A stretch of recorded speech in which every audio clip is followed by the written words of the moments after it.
Hey, welcome back to Easy Insights Update. This is episode number 4 of our 2018 season. We're in one of our warehouses, and today we're going to talk about seed germination, particularly corn. So in order to first get into the germination conversation, I think we have to be able to look at how that seed is made up. So the components of the seed. The first component that I want you to be aware of is this embryo. So you can see this embryo, it's this oval-like shape on the seed. And then the other component is the endosperm. So that's the test weight portion of the seed. That's where all the sugars and the starches are stored. Okay. We need to know that because we put that seed in the ground and that embryo already has the first 4 leaves in that whorl or in that coleoptile, so it comes out. So we have 4 steps to germination. The first step is imbibition, taking in moisture.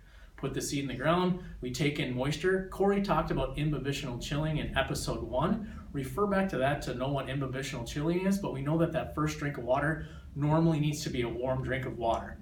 After we take that first drink of water, we had step number 2, and that's the activation of plant hormones, the rejuvenation, the rehydration of enzymes.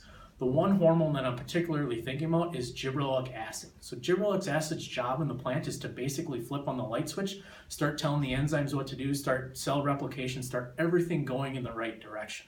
So that would be step 2. Step 3 is we need an energy source. The energy source within the plant is phosphorus. And that's particularly one of the reasons that we add a phosphorus starter to our applications. A lot of the phosphorus in the soil, even if you have high testing fertility or high STP, a lot of the phosphorus in the soil, if you're below 50 degrees, is tied up. Less than 30% of it is going to be available. So in the spring, especially in Minnesota, when we have cool planting conditions and our soil temperatures are typically below that 50-degree mark, we don't have a lot of phosphorus available, so it's very important to have a phosphorus in furrow. Some of our answer plot data tells us that when we have soil temperatures that are below 52 degrees, we actually get a 7 bushel response to phosphorus and zinc in furrow, about 80% of the locations.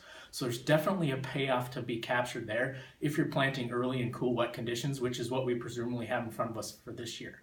The 4th step is you need to have zinc. So zinc is what I always talk about as a forklift in that plant. And that's where this embryo-endosperm conversation comes into play.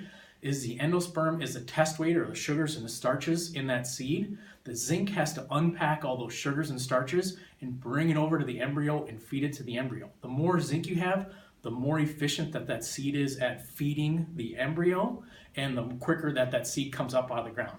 So what's the catch of the 4 steps? So we got the 4 steps, taking in water, having hormones there to activate, making sure we have phosphorus and making sure we have zinc. Those are the 4 steps. What's the catch?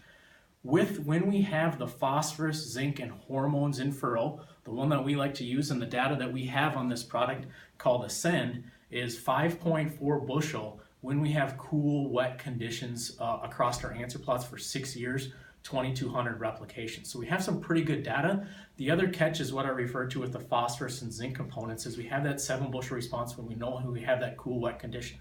So there's about over 10 bushel of a response by having those components in furrow if you're going to plant early and if you're planting in cool, wet conditions. So stay tuned. We'll see you next time.